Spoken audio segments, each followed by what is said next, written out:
আল্লাহ তাআলার দরবারে লাখ কোটি শুকরিয়া আদায় করব যে আল্লাহ তাআলা আমাকে আপনাকে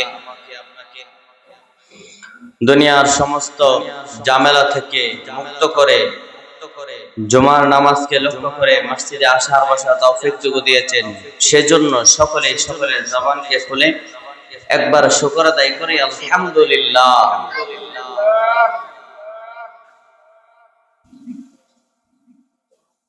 প্রিয় উপস্থিতি, আমরা যে শুকর আদায় করলাম এতে লাভ নাকি লস? সবাই বলতে হবে আমাদের লাভ হয়েছে নাকি লস হয়েছে? লাভ তো শুধু লাভ না, এই যে মুহূর্তে আমরা মসজিদের মধ্যে উপস্থিত হয়েছি, আল্লাহ নবী বলেন আল্লাহ তাআলা জুমার দিন ব্যতীত 7 দিনে যেই পরিমাণ মানুষকে মাফ করে ক্ষমা করে থাকেন, শুধু জুমার দিন আযানের পর থেকে মাগরিবের আগ পর্যন্ত এই মুহূর্তটার মধ্যে আল্লাহ তাআলা লক্ষ লক্ষ কোটি কোটি গুণ বেশি ক্ষমা করে থাকেন। সুবহানাল্লাহ। সবাই বলে না সুবহানাল্লাহ? সুবহানাল্লাহ বলতে হবে, বললে হয়তো আপনাদের ঘুম থাকবে না, এমন কি আমি বুঝবো যে কথাগুলো শুনতেছেন। আমরা যে সুবহানাল্লাহ পড়ছি, আলহামদুলিল্লাহ বলছি, এর ফায়দা কেমন? আল্লাহ নবী হাদিস শরীফের মধ্যে বলেন, কোন মানুষ যদি একবার সুবহানাল্লাহ বলে তাহলে আল্লাহ তাআলা তার নামে জান্নাতের মধ্যে একটা খেজুর গাছ লাগিয়ে দেন। যেই গাছটা এত বড় দুনিয়ার সবচেয়ে তেজস্বী ঘোড়া, দ্রুতগামী ঘোড়া যদি 100 বছর, আমার কথাটা শুনেন, 100 বছর সেই গাছটার ছায়াটাকে অতিক্রম করতে চায়, তবুও অতিক্রম করতে পারে না। সুবহানাল্লাহ। একবার সুবহানাল্লাহ বললে এত পরিমাণে আল্লাহ তাআলা নেক দিয়ে থাকেন। এই যে আমরা গাছ লাগাইলাম, যে বাগানের মধ্যে আমরা গাছ লাগাইলাম, ওই বাগানটা আমার আপনার মালিকানাধীন হয়ে যায়। আল্লাহ তাআলা আমার আপনার জন্য জান্নাতকে বানাইছে না?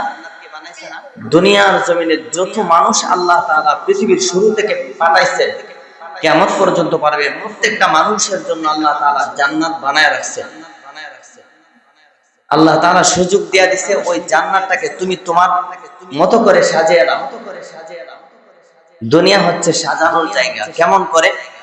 আমাদের নবী হযরতে মুহাম্মদ সকলে বলেন সাল্লাল্লাহু আলাইহি ওয়াসাল্লাম, নবীজি যখন মেরাজে গিয়েছিলেন, মেরাজের ইব্রাহিম আলাইহিস সালাতু ওয়াস সালামের সঙ্গে আল্লাহর নবীর দেখা হয়েছিল। আমাদের নবী যখন মেরাজের মধ্যে ইব্রাহিম আলাইহিস সালাতু ওয়াস সালামের কাছে গেলেন, ইব্রাহিম আলাইহিস সালাতু ওয়াস সালাম দেখা করলেন, দোয়া করলেন, পরিশেষে বললেন, আপনি তো অল্প সময় নিয়ে এসেছেন, আপনি তো চলে যাইবেন। আমার আপনার নবীকে বলতেছে, আপনি তো চলে যাইবেন। আমার আপনার নবীকে বলতেছে, হে নবী, আমার পক্ষ থেকে আপনার উম্মতদের জন্য, আখিরি উম্মতদের জন্য একটা উপহার নিয়ে যান।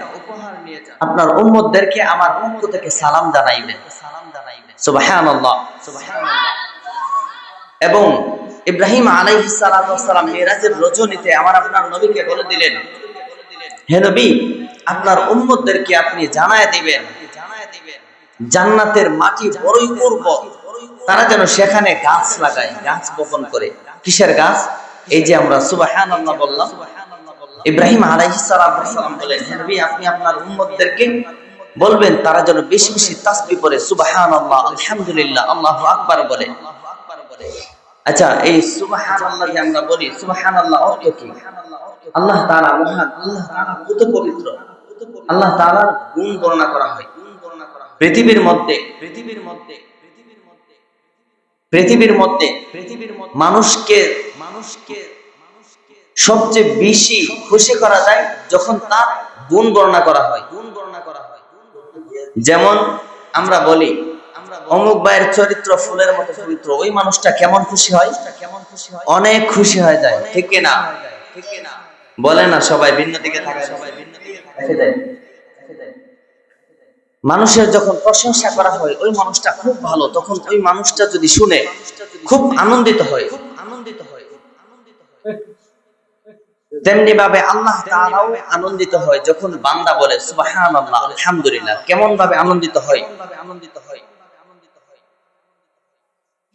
আমরা সবাই শুনেছি ইউসুফ নবী ছিল। ইউসুফ নবী, আমি সংক্ষেপে বলি, ইউসুফ নবী তিনি একেবারে ছোটবেলায় একটা স্বপ্ন দেখেছিলেন। সেই স্বপ্নটা তার বাবার কাছে, তার বাবাও নবী ছিল, ইয়াকুব আলাইহিস সালামকে বলতেছিলেন, হে আব্বা জান, আমি তো স্বপ্নে দেখছি, স্বপ্নের যুগে আমাকে 12টা চাঁদ, এই আকাশের চাঁদ তারাগুলো, আকাশের চন্দ্র এবং সূর্যগুলো আমাকে সিজদা করতেছে। বলতেন আল্লাহু আকবার। যখন এই স্বপ্ন বললেন, ইউসুফ নবী যখন তার বাবার কাছে বলতেছেন এই স্বপ্নের কথা, ইউসুফ নবীর ভাই 12 জন ছিল, তারা 11 জন ছিল ইউসুফ নবী বাদে, তারা এই স্বপ্নের কথা শুনলেন। শোনার পরে তারা ভাবতেছে, যেহেতু ইউসুফে এত গুরুত্বপূর্ণ হয়ে গেছে, আল্লাহ তাআলা এত প্রিয় বান্দা হয়ে গেছে, তাকে চাঁদ সূর্যগুলো সিজদা করে, আমরা বাবার কাছে আর প্রিয় হতে পারবো না, ইউসুফ প্রিয় হয়ে যাবে। তখন তারা 11 ভাই মিলে পরামর্শ করলো, আমরা আর এই বাড়িতে ইউসুফকে রাখবো না। তারা চলে বলে কৌশলে ইউসুফ নবীকে নিয়ে গেলেন, তার কাপড় চোপড় খুলে উলঙ্গ করে ইউসুফ নবীকে কুহার মধ্যে ঢেলে দিলেন, কুহার মধ্যে ফেলে দিলেন। আল্লাহ তাআলা ওই কুহার মধ্যে জিবরাইলকে পাঠায়া তাকে রক্ষা করলেন। সেখান থেকে আল্লাহ তাআলা যে কোনো মাধ্যমে মিশরের বাজারে উঠাইলেন। সেখান থেকে জুলেখা ইউসুফ নবীকে কিনে নিয়েছিলেন তার সমপরিমাণ স্বর্ণ দিয়ে, অথবা সমপরিমাণ তাকে মেপে এক পাল্লায় ইউসুফ নবীকে রেখে আরেক পাল্লায় ইউসুফ নবী পরিমাণ টাকা দিয়ে অথবা স্বর্ণ দিয়ে মেপে কিনে নিয়েছিলেন। কারণ ইউসুফ নবী আল্লাহ তাআলা পৃথিবীর সমস্ত সৌন্দর্য থেকে অর্ধেক সৌন্দর্য দিয়েছিলেন। ইউসুফ নবী একা একজন, যে সৌন্দর্য প্রত্যেকটা জান্নাতীকে আল্লাহ তাআলা জান্নাতে যাওয়ার করে দিবেন। সুবহানাল্লাহ। ঘটনাটা যেই জন্য বলতেছি, ইউসুফ নবীকে যখন জুলেখা কিনে নিয়েছিলেন, ইউসুফ নবীকে পালতে পালতে যখন ইউসুফ নবী যৌবনে পদার্পণ করলেন, জুলেখা বিবি চেয়েছিল ইউসুফ নবীর সাথে তার মনের ইচ্ছা পূরণ করবে, খায়সাত পূরণ করবে। ইউসুফ নবী সেখানেও আল্লাহ তাআলা সাহায্য চেয়েছিলেন। যখন ইউসুফ নবী সাহায্য চাইলেন, আল্লাহ তাআলা তাকে ইশারা করলেন, তুমি দরজার দিকে দৌড় দাও। 7টা দরজা পেরিয়ে এমন একটা রুমের ভিতরে নিছে, নিয়াত চাইছে যে ইউসুফ নবীর সাথে তার খায়সাত পূরণ করবে। জুলেখা যখন বারবার তার দিকে আকৃষ্ট করার চেষ্টা করতেছে, আল্লাহ তাআলা ইউসুফ নবী আল্লাহ তাআলার কাছে সাহায্য চাইলেন। ইউসুফ নবীকে আল্লাহ তাআলা দেখায় দিলেন, তুমি দরজার দিকে দৌড় দাও। ইউসুফ নবী দরজার দিকে দৌড় দিলেন। আমি সুবহানাল্লাহর গুরুত্ব বলার জন্য এই ঘটনা বলতেছি। ইউসুফ নবী দরজার দিকে দৌড় দিলেন। 7টা দরজা পার হওয়ার পরে শেষ মুহূর্তে জুলেখা গিয়ে ইউসুফ নবীকে ধরে ফেললেন। ধরছেও পিছনের দিকে জামাতে ধরছে, ওই জামাটা ছিঁড়ে গেছে। জামা যখন ছিঁড়ে গেছে, তখন সাথে সাথে জুলেখার যে মিশরের বাদশা ছিল, জুলেখার স্বামী, সে সামনে চলে আসছে। সে বিষয়টা উভয়জনের কাছে তথ্য চাইতেছে। জুলেখা তো এমন ভাবে বলছে ইউসুফ একেবারে দোষী। শেষ পর্যন্ত ইউসুফ আলাইহিস সালাম বললেন, হে জাহাপনা, এর সুষ্ঠু সমাধান যদি চান আমি আপনাকে সুষ্ঠু সমাধান দিতে পারি। কে দোষী কে নির্দোষী এটা বের করতে পারবেন। তখন ওই যে বাদশা বললেন, ইউসুফ তুমি বের করো। তখন ইউসুফ আলাইহিস সালাম একটা ওই বাড়িতে ওই রাজপ্রাসাদের মধ্যে একটা বাদী ছিল, ওই বাদীর একটা ছোট্ট বাচ্চা ছিল, দুধের বাচ্চা। ওই বাচ্চার দিকে ইশারা করলেন যে ওই রুমে যে কান্না করতেছে কোলের বাচ্চাটা, ওই বাচ্চাটা আমার সাক্ষী। আজকে কে দোষী কে নির্দোষ ওই বাচ্চাটা বলে দিবে। এখান থেকে আমি বলি, ইউসুফ নবী ওই যে গুহার মধ্যে নিয়ে গিয়েছিলেন, ইউসুফ নবী গুহা থেকে ওনাকে নিয়ে গেছে ওই রাজপ্রাসাদের মধ্যে, রাজপ্রাসাদ থেকে তিনাকে এই ঘটনার পরে ইউসুফ নবী নির্দোষ হলেন। বাচ্চাটা প্রমাণ করলেন যে যদি ইউসুফের সামনের দিকে সিরা থাকে তাহলে ইউসুফ দোষী, আর যদি ইউসুফের পিছনের দিকে সিরা থাকে তাহলে আপনার স্ত্রী জুলেখা দোষী। পরে সে ধরা পড়লেন যে বিবি দোষী। ওই যে সাক্ষী দিয়েছিলেন ইউসুফ আলাইহিস সালামকে, তখন জুলেখা বললেন যে আপনি যদি আমাকে গ্রহণ করতে চান, আমাকে স্বামী বলে দাবি করেন, তাহলে ইউসুফকে আপনি জেলখানায় দিয়ে দেন। ইউসুফকে জেলখানায় রাখছে আল্লাহ তাআলা। পর্যায়ক্রমে তাকে ওই মিশরের প্রধানমন্ত্রী বানাইছেন, বা ওই যে খাদ্যমন্ত্রী বানাইছেন। খাদ্যমন্ত্রী যখন বানাইছে, খাদ্যমন্ত্রী হওয়ার পরে কিছুদিন পরেই হঠাৎ এমন একটা দুর্ভিক্ষ আসছে সারা পৃথিবীর মধ্যে, একেবারে দুর্ভিক্ষ। ওই দুর্ভিক্ষ যখন আসছে, ইউসুফ আলাইহিস সালামকে তার ভাইয়েরা কুয়ার মধ্যে কেন ফালাইছিল, তাকে মেরে ফেলবে। আল্লাহ তাআলা বলে, হে ইউসুফ, আমি তোমাকে কবুল করেছি, আমি তোমাকে আমার হাবিব বানায় নিয়েছি। যারা তোমাকে মারতে চেয়েছিল তারাই হাঁটু গেড়ে তোমার পাশে এসে বসবে, তোমার কাছে এসে বসবে, তোমার কাছে ভিক্ষা চাইবে। আল্লাহ তাআলা ওই সময়টাকে যখন আনলেন, খাদ্যের অভাব পড়ছে, সবাই আসলেন, সব মানুষদেরকে বন্টন করে করে দিতেছে। হঠাৎ একটা লোক এসে বলল, হে ইউসুফ, আমি প্রত্যেকটা মানুষকে 3 কেজি করে দিতেছে, 3 কেজি করে গম দিতেছে। তো ইউসুফ আলাইহিস সালামকে ওই মানুষটা এসে বলতেছে, একটা মানুষ এসে বলতেছে, আমি 3 কেজি নেব না, আমাকে বাড়ায় দিতে হবে। তখন ইউসুফ আলাইহিস সালাম তার দায়িত্বশীল লোকদেরকে বললেন, তাকে বলতে 6 কেজি দেয়া দেন। ওই লোকটা বলতেছে, আমি 6 কেজিও নিব না, আর অনেক বেশি নিব। বলতেছে, আপনি কেন বেশি নেবেন? তখন ওই লোকটা বলতেছে, আমি যদি আমার পরিচয় আপনার কাছে তুলে ধরি তাহলে আপনি তো এমন পরিমাণে দিবেন, আমি সারা জীবন যা দেখাইতে পারি ওই পরিমাণে আপনি দিয়ে দেবেন। ইউসুফ আলাইহিস সালাম খুব কৌতূহল নিয়ে বললেন, আচ্ছা তুমি কে? তোমার পরিচয় জানলে আমি এত বেশি দিয়ে দেব।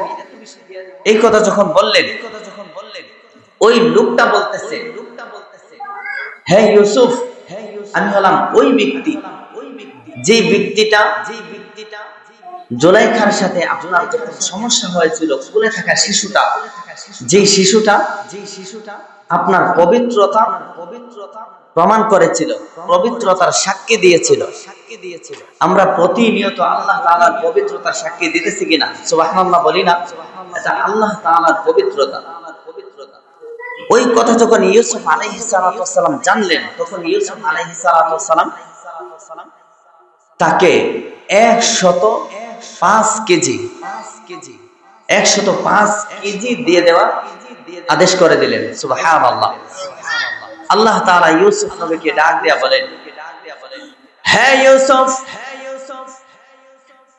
তুমি যদি তোমার পবিত্রতা বর্ণনা করার কারণে এই মানুষটাকে সাধারণ মানুষের চেয়ে এত বেশি দান করতে পারো, এত বেশি বেশি দিয়ে দিতে পারো, হে ইউসুফ, জানিয়া দাও যে মানুষটা আমার পবিত্রতার প্রমাণ করে, আমার পবিত্রতার সাক্ষ্য দেয়, যে মানুষটা প্রতিনিয়ত সুবহানাল্লাহ, আলহামদুলিল্লাহ, আল্লাহু আকবার বলে, তাহলে তুমি জানিয়া রাখো আমি আল্লাহ তাকে কেমন পরিমাণে দিতে পারি।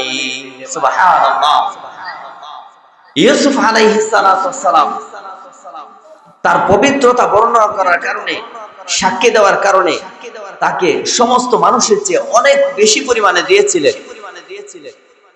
তাহলে আল্লাহ তাআলা যিনি দয়াবান, যিনি রহম করনেওয়ালা, দয়া করনেওয়ালা, তিনি কেমন দিতে পারেন? এজন্য সুবহানাল্লাহ বলার দরকার আছে না নাই? এজন্য আমাদেরকে রমজান মাস পাইছি, এমনিতেই তো আমরা সুবহানাল্লাহ বলার ফজিলত তো আছে। রমজান মাস উপলক্ষে একবার সুবহানাল্লাহ বললে কতবার বলেন তো? 70 বার। 70 বার না, এটা একটা ধরা হয়েছে 70 বার। আল্লাহ তাআলা বান্দা যখন একবার সুবহানাল্লাহ বলে, একটা আমল করে, আল্লাহ তাআলার ফেরেশতারা আল্লাহ তাআলাকে বলে আল্লাহ 70 বার লিখে দেই। আল্লাহ তাআলা বলে না 70 বার না, আরেকটু বাড়াও। ফেরেশতারা বলে 700 বার লিখে দেই। আল্লাহ তাআলা বলে না 700 বার না, আরেকটু বাড়াও। ফেরেশতারা বলে 7000 বার, 7000 নেক লিখে দেই। আল্লাহ তাআলা বলে না আরো বাড়াও। পরে সে আল্লাহ তাআলা বলে ওই যে সুবহানাল্লাহ পড়ছে এটার বিনিময়ে আমি আল্লাহ নিজেই হয়ে গেলাম সুবহানাল্লাহ। এজন্য বেশি বেশি তাসবিহ পড়তে হবে, বেশি বেশি কোরআন তেলাওয়াত করতে হবে। আল্লাহ তাআলা আমাদের সবাইকে বেশি বেশি কোরআন তেলাওয়াত করার তৌফিক দান করেন। সকলে বলেন আমিন।